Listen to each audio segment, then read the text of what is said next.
फक्त 10 मिनिटात तयार होणारे हे मऊ स्पॉन्जी आणि स्वादिष्ट असा मँगो पॅनकेक. आंब्यांचा सीझन देखील आहे आणि आज मी तुम्हाला याच्यामध्ये बिना अंड्याचा, बिना दह्याचा आणि अगदी कमीत कमी साखर टाकून हा मँगो पॅनकेक कसा करायचा याची अगदी साधी आणि सरळ रेसिपी दाखवणार आहे. तुम्ही ही रेसिपी मुलांना टिफिनमध्ये देखील देऊ शकता आणि जर तुमची मुलं काजू, बदाम किंवा इतर ड्रायफ्रूट खायला कंटाळा करत असतील तर त्यांच्यासाठी ही रेसिपी उत्तम अशी आहे. तर मँगो पॅनकेक करण्यासाठी आपल्याला इथे काय काय साहित्य लागणार आहेत बघूया. इथे मी एका मोठ्या आंब्याचा पल्प घेतलेला आहे. इथे मी केशर आंब्याचा वापर केलेला आहे. त्यानंतर इथे 2 अंजीर, 15 ते 20 काळी मनुके, 7 ते 8 बदाम, 2 खजूर आणि 3 ते 4 अक्रोड घेतलेले आहे. हे सर्व ड्रायफ्रूट्स मी आदल्या रात्री पाण्यामध्ये भिजवून ठेवलेले होते.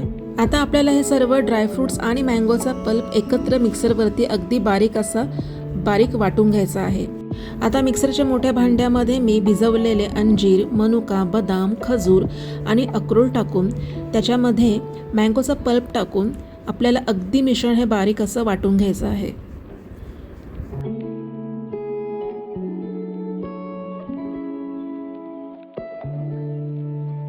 आता जर तुम्ही मँगो पॅनकेक जर लहान मुलांसाठी बनवणार असाल तर याच्यामध्ये तुम्ही थोडीशी चवीपुरती साखर टाका.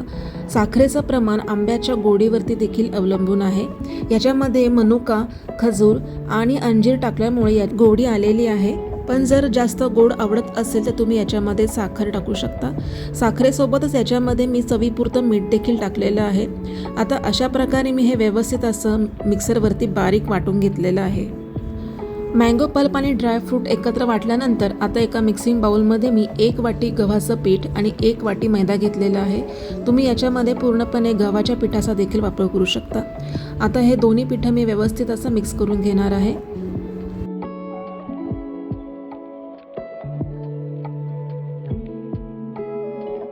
आता या कोरड्या पिठामध्ये मी पाव चमचा बेकिंग सोडा आणि पाव चमचा खाण्याचा सोडा टाकून घेणार आहे व आपल्याला हे कोरडं पीठ व्यवस्थित असं एकत्र करून घ्यायचं आहे.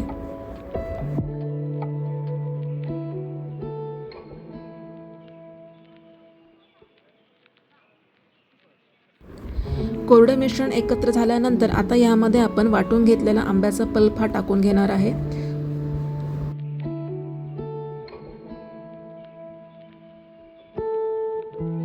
आंब्याची प्युरी आता आपल्याला व्यवस्थित या पिठामध्ये मिक्स करून घ्यायची आहे.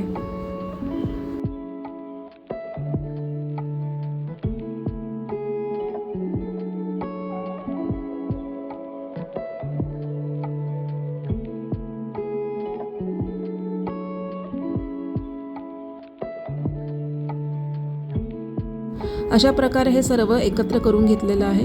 आता हे पीठ बऱ्यापैकी घट्ट आहे तर ह्याला बॅटरच्या कन्सिस्टन्सीमध्ये येण्यासाठी इथे मी दुधाचा वापर करणार आहे. आपल्याला याच्यामध्ये थोडं दूध करून हे व्यवस्थित असं मिक्स करून घ्यायचं आहे. सोबतच याच्यामध्ये मी अर्धा चमचा व्हॅनिला इसेन्स देखील टाकलेला आहे. आता आपल्याला हे व्यवस्थित असं एकजीव करून घ्यायचं आहे. अशा प्रकारे आपल्याला हे बॅटर करून घ्यायचं आहे. म्हणजे जास्त घट्ट देखील नाही आणि अगदी पातळ देखील नाही. अशा प्रकारे स्मूथ बॅटर करण्यासाठी जवळपास अर्धा कप दुधाचा वापर इथे केलेला आहे. आता आपलं मिश्रण हे तयार झालेलं आहे. आता आपण पॅनकेक करायला सुरुवात करूया. पॅनकेकमध्ये जेव्हा तुम्ही दूध टाकून मिसळून घ्याल तेव्हा आपल्याला अगदी लगेचच पॅनकेक हे पटापट तयार करून घ्यायचे आहे. मध्यम आचेवरती मी एक नॉनस्टिक तवा हा गरम करून घेतलेला आहे व त्याच्यावरती थोडासा तेलाचा असा मी ब्रश करून घेतलेला आहे. त्याच्यानंतर इथे मी पळीभर पॅनकेकचं बॅटर टाकून हे हलक्या हाताने थोडंसं असं पसरून घेणार आहे. आज ही मध्यम आचेवरती असावी व याच्यावरती आता झाकण ठेवून आपल्याला 1 ते 2 मिनिट एका साईडने व्यवस्थित असं हे भाजून घ्यायचं आहे. 1 ते 2 मिनिटांनी झाकण काढून अशा प्रकारे आपल्याला दुसऱ्या साईडने देखील आपल्याला व्यवस्थित असं हे भाजून घ्यायचं आहे. झाकण ठेवल्यामुळे पॅनकेक हे आतपर्यंत शिजले जातात आणि पटकन असे तयार देखील होतात. अशा प्रकारे 2-2 मिनिटांनी आपल्याला व्यवस्थित हे दोन्ही बाजूंनी गोल्डन ब्राऊन रंग येऊपर्यंत भाजून घ्यायचा आहे. भाजताना अशा प्रकारे त्याच्या कडांना देखील प्रेस करायचं म्हणजे कडा देखील व्यवस्थित अशा शिजल्या जातात. आपले झटकन तयार होणारे पॅनकेक हे तयार झालेले आहेत. आता अशाच प्रकारे सर्व पॅनकेक हे करून घ्यायचे आहेत.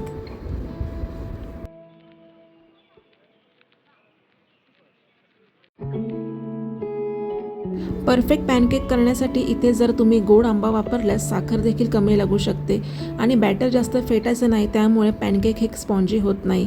आणि पॅनकेक हे नेहमी मध्यम आचेवरती शिजवा, म्हणजे पॅनकेक हे आतून देखील व्यवस्थित शिजतील. पॅनकेक हे आपले तयार झालेले आहेत. आता इथे गार्निशिंगसाठी थोडे चेरी, बदाम आणि अक्रोडाचे तुकडे, थोड्या आंब्यांच्या फोडी आणि सर्वांना आवडणारे असे चॉकलेट सिरप इथे मी स्प्रेड करून घेणार आहे. जर तुम्हाला माझी आजची रेसिपी आवडली असल्यास नक्की ही रेसिपी ट्राय करा आणि कशी वाटली हे कमेंटमध्ये देखील नक्की सांगा. व्हिडिओ आवडले असल्यास नक्की लाईक, शेअर आणि सबस्क्राईब करायला मात्र विसरू नका.